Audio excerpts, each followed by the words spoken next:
रानीपुर मां खे ख़बर ॾींदा आलम मदद अली सोलंकी जी रिपोर्ट मुताबिक़ सूफ़ी शाइर हज़रत सचल सरमस जी 203 उर्स मुबारक जूं तक़रीबूं दराज़ा शरीफ़ में शुरू थी वयूं।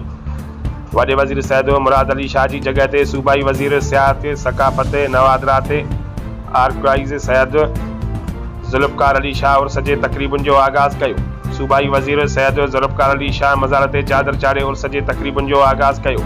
सूबाई वज़ीर सैयद ज़ुल्फ़कार अली शाह मज़ार ते चादर चाढ़े मुल्क लाइ दुआऊं घुरियूं।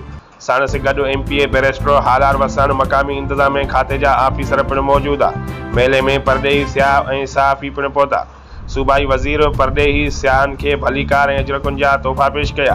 सक़ाफ़त खाते पारां मेले में मुख़्तलिफ़ सेशन्स ऐं स्टॉल्स जो इनेकाद पिणु कयो वियो।